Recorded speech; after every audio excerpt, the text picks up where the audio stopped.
Hi, ನಾನು Sandeep from tech in Kannada. Government job, ಈ government ಜಾಬಿಗೆ ಎಷ್ಟು ಬೆಲೆ ಇದೆ ಅಂದರೆ, ನೀವು ಸಾಫ್ಟ್ವೇರ್ ಇಂಜಿನಿಯರ್ ಆಗಿದ್ದು ಹೈಯರ್ ಲೆವೆಲಲ್ಲಿ ಕೋಟ್ಯಾಂತರ ರೂಪಾಯಿ ಸಂಬಳ ತಗೋದಿದ್ರೂ ಸಹ ಈ ಗೌರ್ಮೆಂಟ್ ಜಾಬ್ ಅವನಿಗಿರುವಂಥ ಬೆಲೆ ನಿಮಗಿಲ್ಲ. ನಾವೇನಾದರೂ ಗೌರ್ಮೆಂಟ್ ಕೆಲಸ ಮಾಡಿಸ್ಕೋಬೇಕು ಅಂದರೆ, ಅವನು ಅಟೆಂಡರ್ ಆಗಿದ್ರು ಸಹ ಗೌರ್ಮೆಂಟ್ ಕೆಲಸದಲ್ಲಿ ಅವನು ಇರ್ತಾನೆ, ಅವ್ನ ಮುಂದೆ ಕೈ ಕಿಟ್ಕೊಂಡು ನಿಂತ್ಕೋಬೇಕು. ನಾವು ಕೆಲಸ ಆಗಬೇಕು ಅಂದರೆ ಆ ರೀತಿ ಪರಿಸ್ಥಿತಿ. ಒಂದು ಟೈಮಲ್ಲಿ ಗೌರ್ಮೆಂಟ್ ಕೆಲಸ ಅಂತ ಅಂದರೆ ಅಷ್ಟೇ ವ್ಯಾಲ್ಯೂ ಇತ್ತು. ಈಗ ಸ್ವಲ್ಪ ಕಡಿಮೆ ಆಗಿದೆ, ಬಟ್ ಸ್ಟಿಲ್ ಹುಡುಗಿ ಮನೇಲಿ ಹುಡುಗಿ ಗಂಡು ಹುಡುಕ್ಬೇಕಾರೆ ಫಸ್ಟ್ ಮಾಡೋದೇ ಗೌರ್ಮೆಂಟ್ ಜಾಬು, ಆಮೇಲೆ ಬರ್ತಾರೆ ಈ ಸಾಫ್ಟ್ವೇರ್ ಇಂಜಿನಿಯರ್ಸ್ ಎಲ್ಲ. ಸೊ ನಾನಿವತ್ತು ನಮ್ಮ ದೇಶದಲ್ಲಿ ಅತಿ ಹೆಚ್ಚು ಸಂಬಳವನ್ನು ಕೊಡುವಂಥ ಗೌರ್ಮೆಂಟ್ ಜಾಬ್ಗಳ ಲಿಸ್ಟನ್ನು ನಿಮ್ಮ ಹತ್ರ ಶೇರ್ ಮಾಡ್ತೀನಿ. ಟೇಬಲ್ ಮೇಲೆ ಬರುವಂಥ ಸಂಬಳ ಆಯಿತಾ, ಟೇಬಲ್ ಕೆಳಗೆ ಬರುವಂಥ ಸಂಬಳ ಅಲ್ಲ. ಸೊ ಟೇಬಲ್ ಕೆಳಗೆ ಅಂತ ನಾವು ಫಸ್ಟ್ ನೋಡೋದಕ್ಕೆ ಹೋದರೆ ಪೊಲಿಟಿಷಿಯನ್ಸ್ ಬರ್ತಾರೆ ಆಬ್ವಿಯಸ್ಲಿ. ಸೊ ಈ ಪೊಲಿಟಿಷಿಯನ್ಸಿಗೆ ಆ್ಯಕ್ಚುಯಲ್ ಸಂಬಳ ಅಷ್ಟು ಬರಲ್ಲ ಆಯಿತಾ. 1.5 ಲಕ್ಷದಿಂದ 2 ಲಕ್ಷ ಸಂಬಳ ಬರುತ್ತೆ ಈ ರಾಜಕಾರಣಿಗಳಿಗೆ. ಈ 1.5ರಿಂದ 2 ಲಕ್ಷ ಸಂಬಳ ತಗೊಳ್ಳೋಕ್ಕೆ ಈ ರಾಜಕಾರಣಿಗಳು ಕೋಟ್ಯಾಂತರ ರೂಪಾಯಿ ಖರ್ಚು ಮಾಡ್ಕೊಂಡು ಯಾಕೆ ಹೋಗ್ತಾರೆ ಅಂತ ನೀವು ತುಂಬ ಜನ ಅನ್ಕೋಬೋದು. ಆಬ್ವಿಯಸ್ಲಿ ಎಲ್ರಿಗೂ ಗೊತ್ತು, ಏನೋ ಕೆಲಸ ಆಗಬೇಕು ಅಂದರೆ ರಾಜಕಾರಣಿಗಳು ದೊಡ್ಡ ದೊಡ್ಡ ವ್ಯಕ್ತಿಗಳಿಂದ ದೊಡ್ಡ ದೊಡ್ಡ ಕಾಂಟ್ರಾಕ್ಟಿಂಗ್ ಕೊಡೋದಕ್ಕೆ ಅವ್ರ ಕಡೆಯಿಂದನೂ ದುಡ್ಡು ತೊಗೋತಾರೆ. ಈ ಸಣ್ಣ ಪುಟ್ಟ ಜನದ ಕೈಯಿಂದನೂ ಕಿತ್ಕೋತಾರೆ. ಎಲ್ಲ ಒಂದು ಏನು ಟೆಂಡರ್ ಕೊಡಬೇಕು ಅಲ್ಲೂ ಕಿತ್ಕೋತಾರೆ. ಎಲ್ಲ ಕಡೆಯಿಂದ ದುಡ್ಡು ಮಾಡ್ಕೋತಾರೆ. ಅದಕ್ಕೋಸ್ಕರ ಎಲೆಕ್ಷನ್ ಟೈಮಲ್ಲಿ ಒಳ್ಳೆ ದುಡ್ಡು ಖರ್ಚು ಮಾಡಿ ಗೆಲ್ತಾರೆ. ಸೊ ಮೋಸ್ಟ್ ಕರಪ್ಟ್ ಒಂದು ಯಾವುದಾದ್ರೂ ಒಂದು ಕೆಲಸ ಇದೆ ಅಂದರೆ ಅದು ರಾಜಕಾರಣಿಗಳ ಕೆಲಸ. ಅದರಲ್ಲೂ ಕೆಲವು ಜನ ಒಳ್ಳೆಯವ್ರು ಇರ್ಬೋದೇನೋ, ನನ್ನ ಕಣ್ಣಿಗಂತೂ ಕಂಡಿಲ್ಲ. ಸೊ ಇವರು ಟೇಬಲ್ ಮೇಲೆ ಏನೂ ಇಲ್ಲ, ಚಿಲ್ಲರೆ ಅದೆಲ್ಲ ಕೆಳಗೆ ಜಾಸ್ತಿ. ನೆಕ್ಸ್ಟ್ ಬರುತ್ತೆ revenue, tax department, income tax department, RTO department. ಇವೆಲ್ಲ ಕೇಳಂಗೆ ಇಲ್ಲ. ನೀವು ಈ ಕೆಲಸ ತಗೋಬೇಕು ಅಂದರೆ ದುಡ್ಡು ಕೊಡಬೇಕು ಅಂತ ಎಲ್ರಿಗೂ ಗೊತ್ತು, ಬಟ್ ಯಾರು ಪ್ರಶ್ನೆ ಮಾಡಲ್ಲ.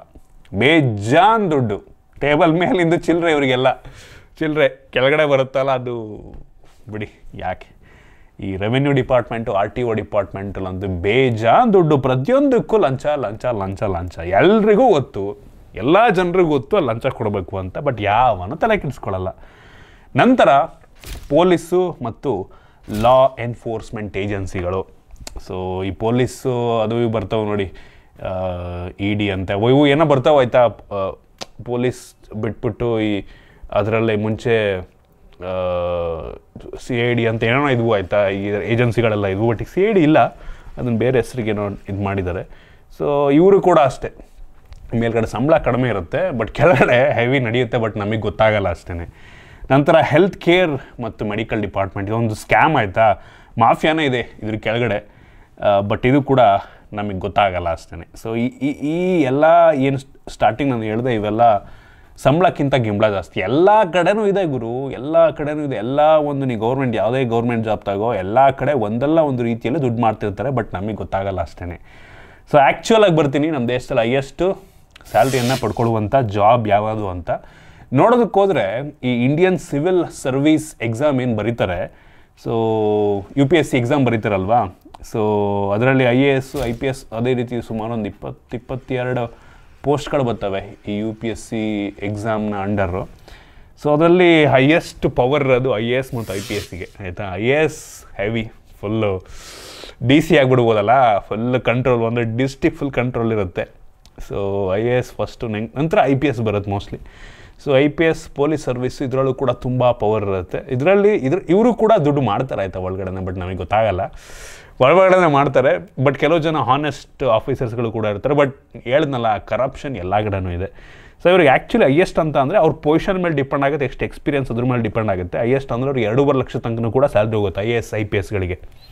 ನಂತರ IFS ಇಂಡಿಯನ್ ಫಾರೆಸ್ಟ್ ಸರ್ವಿಸ್, ಈ ರೀತಿ ಎಲ್ಲ ಇದೆ. ಇದಕ್ಕೂ ಕೂಡ ಅಷ್ಟೇ 2 ಲಕ್ಷ 2,30,40 ಸಾವಿರ ತನಕ ಕೂಡ ಅವರಿಗೆ ಸ್ಯಾಲ್ರಿ ಇರುತ್ತೆ. ಬಟ್ ಇವರಿಗೆ ಸ್ಯಾಲ್ರಿ ಏನೂ ಅಲ್ಲ ಆಯಿತಾ, ಇವ್ರಿಗೆ ಕೊಡುವಂಥ ಫೆಸಿಲಿಟೀಸ್ ಅಂತೂ ನೆಕ್ಸ್ಟ್ ಲೆವೆಲ್ ಇರುತ್ತೆ. ಕಾರು, ಡ್ರೈವರು, ಇರೋದಕ್ಕೆ ಜಾಗ, ಇವೆಲ್ಲ ಪವರು, ಎಕ್ಸ್ಟ್ರಾ ಬೇಕು ಅಂದರೆ ಇವ್ರು ಹೆವಿ ದುಡ್ಡನ್ನು ಮಾಡ್ಕೋಬೋದು ಆಯಿತಾ. ಹಾನೆಸ್ಟ್ ಇದ್ದರೆ ಯಾರೂ ಮಾಡಲ್ಲ, ಬಟ್ ಸ್ಟಿಲ್ ಗೌರ್ಮೆಂಟ್ ಡಾಕ್ಟ್ರುಗಳು, ಈ ಗೌರ್ಮೆಂಟ್ ಡಾಕ್ಟ್ರುಗಳಿಗೆ ಅದರಲ್ಲೂ ತುಂಬ ಪೊಸಿಷನ್ಸ್ ಇದೆ ಆಯಿತಾ. ಸೊ ನಾರ್ಮಲ್ ಗೌರ್ಮೆಂಟ್ ಡಾಕ್ಟ್ರ್ ಅಂದರೆ ಅವರಿಗೆ ಅಷ್ಟಾಗಿ ಗಿಂಬಳ ಸಿಗೋದು ಕಡಿಮೆ. ಬಟ್ ಇವರು ಅಂದರೆ ಇತ್ತೀಚೆಗೆಲ್ಲದನ್ನು ಏನೋ ಹಾಸ್ಪಿಟ್ಲಲ್ಲೇ ಕೊಟ್ಬಿಡ್ತಾರೆ ಮೆಡಿಸಿನ್ನೆಲ್ಲ.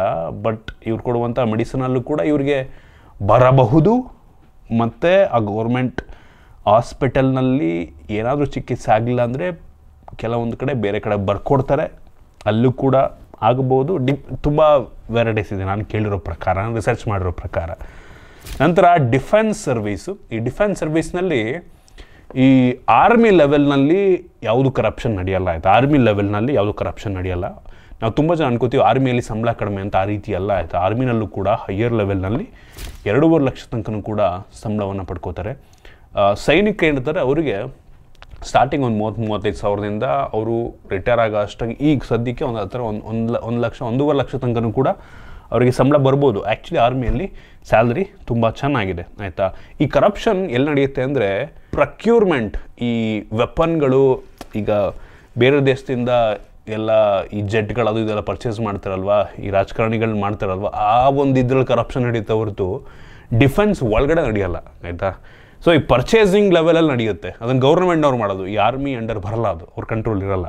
ವೆಪನ್ಸ್ಗಳು ಏನೇನು ಸಿಗಬೇಕು ಅಂತ ಡಿಸೈಡ್ ಮಾಡೋದು ಈ ಕಡೆ ರಾಜಕಾರಣಿಗಳು ಎಷ್ಟು ಬಡ್ಜೆಟನ್ನು ಕೊಡ್ತಾರೆ ಡಿಫೆನ್ಸಿಗೆ, ಅದ್ರ ಮೇಲೆ ಡಿಪೆಂಡ್ ಆಗುತ್ತಲ್ವ. ಸೊ ಅಲ್ಲಿ ಆ ಲೆವೆಲಲ್ಲಿ ನಡೆಯುತ್ತೆ ಅಷ್ಟೇ.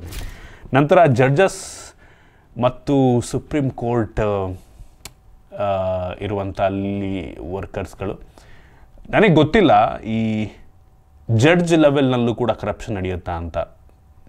ಯಾರೋ ಒಬ್ಬ ಜಡ್ಜು ದುಡ್ಡನ್ನು ತಗೊಂಡು ತೀರ್ಪನ್ನು ಚೇಂಜ್ ಮಾಡೋ ಲೆವೆಲಿಗೆ ನಡೆಯುತ್ತಾ ನನಗೆ ಗೊತ್ತಿಲ್ಲ ಆಯಿತಾ. ಅದು ಬೆಳಕಿಗೆ ಬರಲ್ಲ ಆಯಿತಾ. ನಿಮಗೆ ಇದ್ರ ಬಗ್ಗೆ ಐಡಿಯಾ ಇದೆಯಾ? ಕಾಮೆಂಟ್ ಮಾಡಿ. ಈ ಹೈಕೋರ್ಟ್ ಮತ್ತು ಸುಪ್ರೀಂ ಕೋರ್ಟ್ ಜಡ್ಜಸ್ಗಳಿಗೆಲ್ಲ 2,80,000 ತನಕ ಕೂಡ ಸಂಬಳ ಬರುತ್ತೆ. ನಂತರ ರೈಲ್ವೆ ಇಂಜಿನಿಯರ್ಸು, ಇದರಲ್ಲೂ ದುಡ್ಡಿದೆ ಅಂತಾರೆ, ಬಟ್ ಗೊತ್ತಿಲ್ಲ ನನಗೆ. ಈ ರೈಲ್ವೆ ಇಂಜಿನಿಯರ್ಸ್ಗಳಿಗೆ 1-2 ಲಕ್ಷ ತನಕ, ಅಂದರೆ ಡಿಪೆಂಡ್ಸ್, ನೀವು ಸ್ಟಾರ್ಟಿಂಗೇ ಅಷ್ಟು ಸಿಗೋಲ್ಲ, ಹೈಯರ್ ಆಗ್ತಾ 2 ಲಕ್ಷ ತನಕ ಕೂಡ ಸಂಬಳ ಬರುತ್ತೆ. ಆಮೇಲೆ ಈ DRDO ಮತ್ತು ಇಸ್ರೋ, ನಾವು ಅನ್ಕೋತೀವಿ ಇವರಿಗೆ ಬೇಜಾನ್ ಸಂಬಳ ಇರುತ್ತೆ ಸೈಂಟಿಸ್ಟ್ಗಳಿಗೆ ಅಂತ, ಬಟ್ ಆ ರೀತಿ ಅಲ್ಲ. ಅವ್ರು ಮಾಡುವಂಥ ಕೆಲಸಕ್ಕೆ ಅವರಿಗೆ ಸಿಗುವಂಥ ಸಂಬಳ ತುಂಬ ಕಡಿಮೆ ಆಯಿತಾ.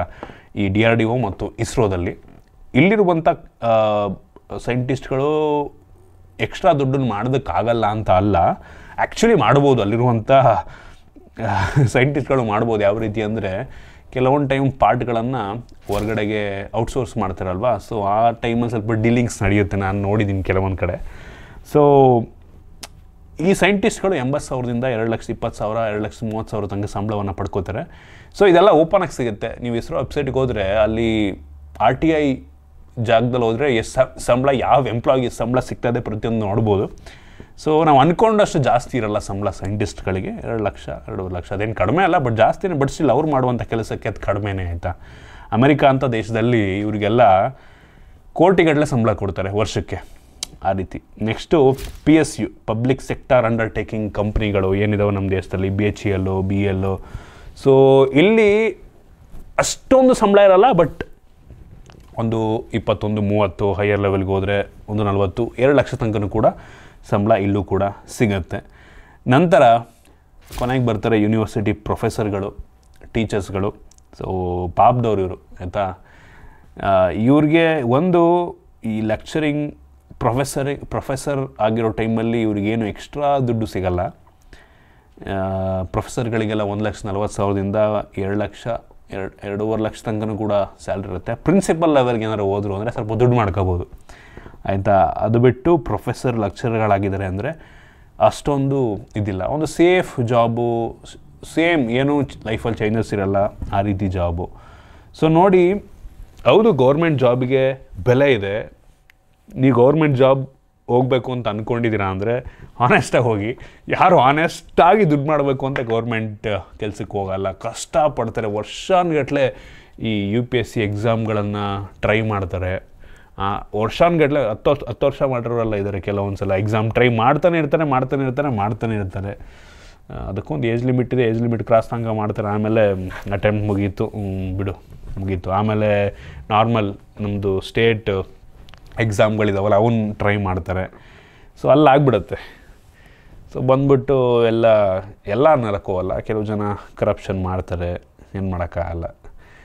ಕೋರ್ ಬೇಸಿಂದ ಸರಿ ಆಗಬೇಕಿದು ಆಯಿತಾ. ಫಸ್ಟು ಈ ರಾಜಕಾರಣಿಗಳು ಸರಿ ಆಗಬೇಕು. ರಾಜಕಾರಣಿಗಳು ಸ್ವಲ್ಪ ಸ್ಟ್ರಿಕ್ಟ್ ಆದರೆ ನಂಗೆ ಅನ್ನಿಸ್ತಂಗೆ ಈ ರಾಜಕಾರಣಿಗಳು ನಂಗೆ ಅನ್ನಿಸ್ತಂಗೆ ಒಬ್ಬರು ಸರಿ ಆಗಿಬಿಟ್ರೆ ಎಲ್ಲರನ್ನೂ ಕರೆಕ್ಟ್ ಮಾಡ್ಬೋದು ಅಂತ ಅನಿಸುತ್ತೆ. ನನಗೆ ಗೊತ್ತಿಲ್ಲ, ಈ ಟಾಪಲ್ಲಿರೋರು ಒಬ್ಬರು ಕರೆಕ್ಟ್ ಆಗಿಬಿಟ್ರೆ ಅವ್ರು ಕೆಳಗಡೆ ಇರೋರೆಲ್ಲ ಕರೆಕ್ಟ್ ಆಗಿಬಿಡ್ತಾರ ಅಂತ ಎಲ್ಲ ಒಂದು ಕಡೆ ಅನಿಸುತ್ತೆ. ನಾನೇನು ನಿಮಗೆ ಲಿಸ್ಟನ್ನು ಶೇರ್ ಮಾಡಿದೆ, ಇದು ಕೆಲವು ಆಯಿತಾ. ಇದು ಬಿಟ್ಟು ಬೇಜಾನ್ ಗೌರ್ಮೆಂಟ್ ಕೆಲಸಗಳಿದೆ, ಅದರಲ್ಲಿ ಬೇಜಾನ್ ದುಡ್ಡು ಮಾಡೋರಿದ್ದಾರೆ.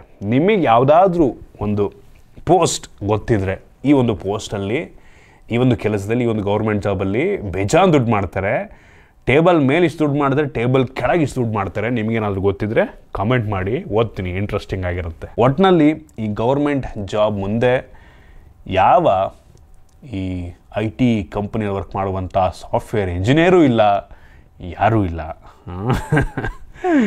ನಿಮಗಿದ್ರ ಬಗ್ಗೆ ಏನಿಸುತ್ತೆ ಕಾಮೆಂಟ್ ಮಾಡಿ. ನೆಕ್ಸ್ಟು ಇನ್ನೊಂದು ವಿಡಿಯೋದಲ್ಲಿ ನಾನು ಪ್ರೈವೇಟ್ ಜಾಬ್ಗಳು, ಹೈಯೆಸ್ಟ್ ಪೇಯಿಂಗ್ ಪ್ರೈವೇಟ್ ಜಾಬ್ಗಳು ಅಂದರೆ ನಾನ್ ಗೌರ್ಮೆಂಟ್ ಜಾಬ್ಗಳ ಬಗ್ಗೆ ತಿಳಿಸ್ಕೊಡ್ತೀನಿ. ಅದರಲ್ಲಿ ಹೆವಿ ಪ್ರೊಫೆಷನ್ಸ್ ಬರ್ತವೆ, ಅದು ಇಂಟ್ರೆಸ್ಟಿಂಗ್ ಆಗಿದೆ ಆಯಿತಾ. ಸೊ ಅಲ್ಲಿವರೆಗೆ ಐ ಹೋಪ್ ನಿಮಗೆ ಈ ವಿಡಿಯೋ ಇಷ್ಟ ಆಗಿದೆ ಅಂತ ಅನ್ಕೋತೀನಿ. ಇಷ್ಟ ಆಗಿದ್ದರೆ ಲೈಕ್ ಮಾಡಿ, ಶೇರ್ ಮಾಡಿದ ರೀತಿ ನಮ್ಮ ಬೇರೆ ವಿಡಿಯೋಗಳಿಗೆ ನಮ್ಮ tech in Kannada YouTube channel subscribe ಮಾಡ್ಕೊಂಡಿಲ್ಲ ಅಂದರೆ ಈಗಲೇ ಸಬ್ಸ್ಕ್ರೈಬ್ ಮಾಡ್ಕೊಳ್ಳಿ ಮತ್ತು ಬೆಲ್ ಐಕಾನ್ ಕೂಡ ಕ್ಲಿಕ್ ಮಾಡಬಹುದು. ಸಿಗೋಣ ಮುಂದಿನ ವಿಡಿಯೋದಲ್ಲಿ.